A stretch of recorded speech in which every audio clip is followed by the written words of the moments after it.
My name is Matt Jones, and I'm the president of the GENIVI Alliance.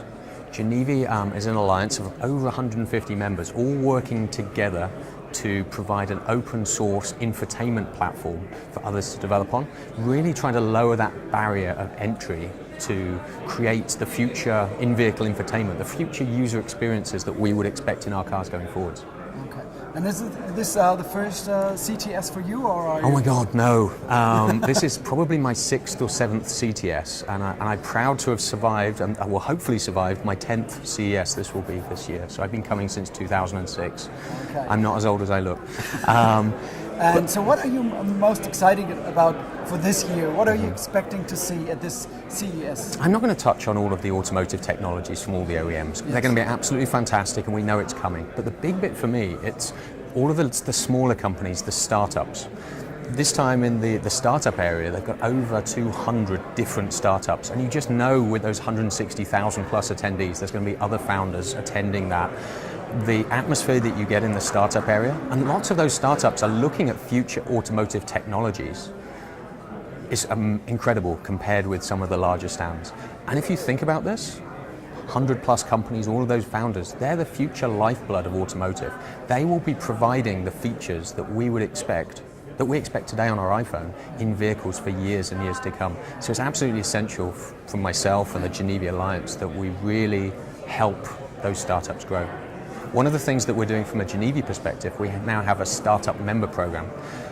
So the big OEMs like BMW or Peugeot or Jaguar Land Rover or Volvo can sponsor these tiny 1 to 6 person companies to become a member of GENIVI for a year, get access to the likes of Bosch and all of the OEMs, get all of the consultancy and the ideas out of 150 plus member companies worth of engineering, really focusing on, again, growing that ecosystem going forwards. Yeah. And what is, do you have an example for one of those startups which is very exciting to you? So this morning at CTS, I was lucky enough to be able to announce 3 of the first 5 startup members for GENIVI. The one that will probably mean the most to the industry is called Urban Systems. Now, Urban Systems are working on open source platforms to enable not the giant Bostons or Munichs of the world to get connected, but the likes of Addis Ababa in Ethiopia.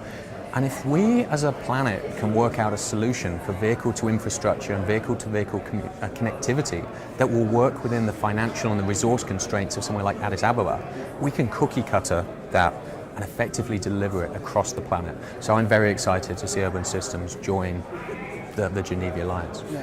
But we're already seeing people looking forwards. Once we've got these connected cities, hopefully with open, cost-effective standards in place, how can we build parking apps? Like Parkit, who I introduced you to this morning, how can they use existing infrastructure to solve problems that we might have on a day-to-day basis? So it's going to be an exciting few years to come. Okay, so as we are in the new mobility world, or for the we're working for the House of New Mobility, we're interested in the future of mobility. So what are perhaps, what is the most important thing that is going to change? In the years to come, GENIVI are definitely going to grow far outside infotainment and really focus on developing all of those systems that you would expect. I understand that many of the OEMs at CES this year will be looking to produce autonomous vehicles and demonstrate those.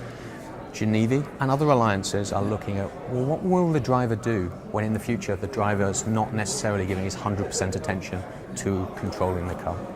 So what is the future of the car looks like for you? Let's say in 10 years or 20 years? I don't know. I've stopped guessing at what the car will look like. If you look at the technology that we've had, the iPhone is not 10 years old. There are some very, very smart people on the planet that will evolve and guerrilla market and disrupt in incredible ways. And I see it as my role to enable them to do that as rapidly as possible and focus on what we're expecting. I don't want to even dream about what's coming, because some of the stuff that we see on a daily basis you wouldn't have thought possible today. Who knows what's coming in 10 years? Okay. So we're looking into a very interesting future. Indeed. Thank you very much.